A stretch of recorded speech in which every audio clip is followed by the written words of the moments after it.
It's Gukesh D, the Destroyer, playing the Sicilian defense here. Tech Mahindra, Global Chess League, over the board stuff, and Fabi with the white pieces, going for a little Rossalimo action, develops the bishop with a whoosh, and goes on to get smashed and hit with a double brilliancy. Let's dive in on some chess here. You can block in many ways.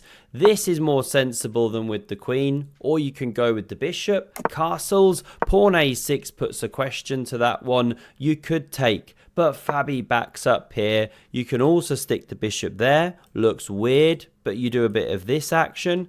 This is the game though. Pawn attacked, defended. Insightful commentary as ever here. Do consider subscribing. Now we see this pawn prepare to develop the bishop, and after the explosive c4, Fabi starts to reveal his point, because this poor bishop is crying right now in this pawn structure. But hang on, there goes Daenerys guiding her trio of dragons down the board. You can't live with that space gain, so takes is played, knight recaptures, and we've got ourselves a Maroczy bind. That's how this pawn structure is known. Knight e5 now from Gukesh, playing on the dark squares, targeting the pawn. The next few moves are logical. Get your bits out at the board. Great chess etiquette. You get taught it from a young age. Rook c1 and rook c8. Both cannons blasting down here, and white's going to lose a pawn. So you got to defend. Queen a5. Activates. Very, very standard position, this one. Although somehow this particular variation only seen 3 times in the database, but the themes are the same here. White's got moves like knight d5. You can back up to tickle the queen a bit. Maybe give the king some room. Maybe f4 one day. Maybe just bolster the center. I don't know. But Fabi does this one. Engine hates it. Why? There's now an issue, and it starts with this move. And the point is, you're picking up one of the bishops. You either take this knight with this bishop, one of the top moves now, and black's fully equalized, or you do what Fabi did and try and save this bishop, but you run into a problem. Now you can't go here. You run into pawn e5. This square's covered by the queen. This one's covered by a couple pieces. Fabi backs up here. X-rays the queen, lovely jubbly, but there's a tactical issue. Can you find the move that Gukesh unleashed here? It's knight takes on h2, a move of a champion. And if you recapture, not played, we're in the back cave here, this is the point. So often tactics are connected with loose pieces dropping off the board and an exposed king. And there's no shenanigans, there's no checks to fossilize the queen. It's a clean pawn that you've won. So we didn't see takes. We saw knight d5. Now, is this not the refutation to the entire sacrifice? Because your queen's attacked. She has to go somewhere. She backs up here to cover the e-pawn, which was attacked, with check. That would have been a monster check. But now you haven't got that line I just showed with queen e5 check, winning back your piece. But this is the new point, revealed after the piece is won. There's the awesome knight takes on d5. And you're winning back the piece by force, because after pawn recaptures, this takes was a little bit more precise apparently. Probably looking to eye that backwards e-pawn. This is how black now wins the piece. Gukesh is ahead here. We see takes. This whole line pretty forcing. A check is flicked in. f4. Fabi roars like a mighty chess lion. Then the bishop backs up. We see an exchange and queen d4 check. A little bit of pressure for Fabi. Little bit of space. He first wants to deal with queen to c2, not the favourite of the Stockness monster, but game goes on here. At some point he's going to want to rumble the pawns, depending on what black does, but Gukesh just holds steady. Invades with the queen now. Queen b4 goes for the b pawn, but Gukesh is like, bro, I'm calling your bluff. Take it, please do.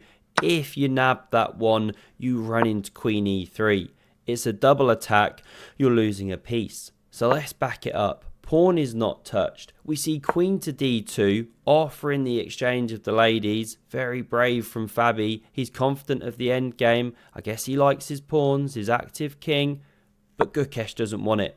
He backs up, eyeballs the rook, keeps the queen honest, and now he kicks that bishop out of its outpost there. You just can't get settled with the white pieces when black's in this form. f5's a strong move here, but Gukesh goes for the file domination. Takes, pawn recaptures, and before you can say merry epic Christmas, grab yourself a cheese board, Fabi gains space. The queen gives ground, and now he gets f5 on the board here. Big attack rumbling through, and so we get one of these very rare sights in all of chess.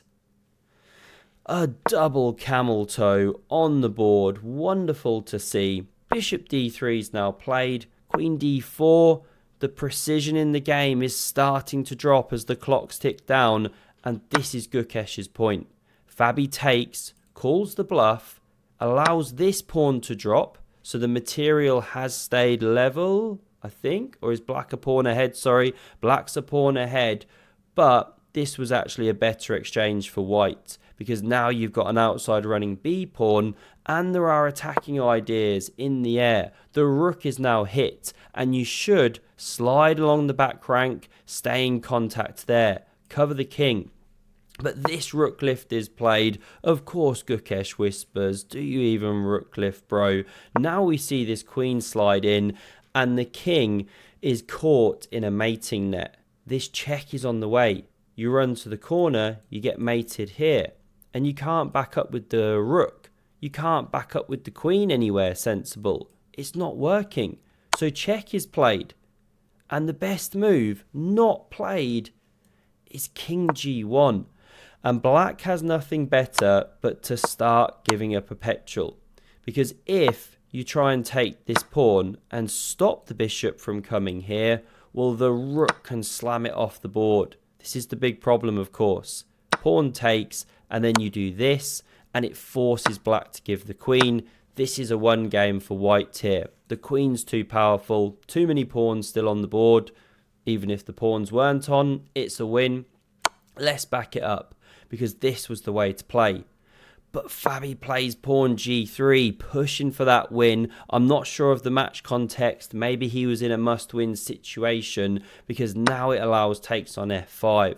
Rook takes back. Awesome move from Fabi, going for an attack, but there's a problem here. You don't have to take. Go for this line that we just saw. Gukesh plays queen e2 check, and now you're in some trouble.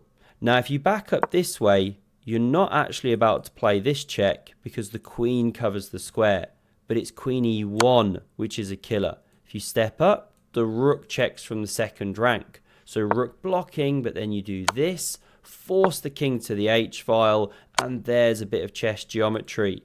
You win the queen, and with it, you should be winning the game. So there's many problems with stepping back. Stepping up, also problematic. Check.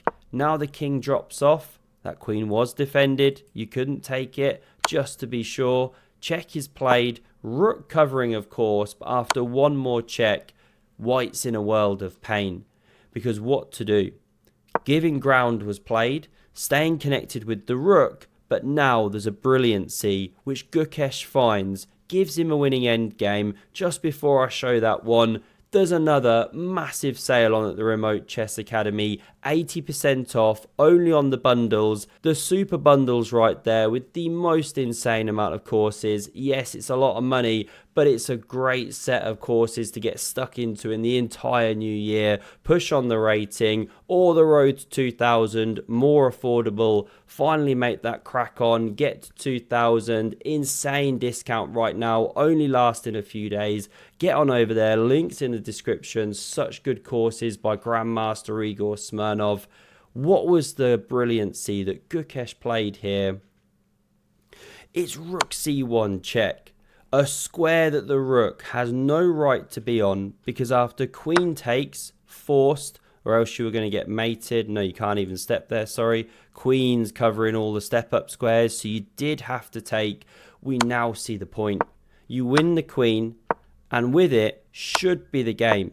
Now you have to do some work here. The B pawn's running. It's dangerous, but excellent control. He sets up the Great Wall of Gukesh. He's the current world champion, and he shows some class here. Enters, checks, and he realizes that he can now give up this E pawn and push the D pawn. It's what happens in the game, and this forces resignation. Because say you try and run your own pawn, this one's just way too fast, and the moment you step behind, the king's too exposed. You lose material. Those are the basic themes. You can't hold everything together and stop the pawn. So Gukesh takes home the win there. The tournament's got about a day to go. Do check out the Remote Chess Academy. Huge sale right now. Incredible courses. I've used myself before. And have a look at the video on screen for some more epic chess. Cheers.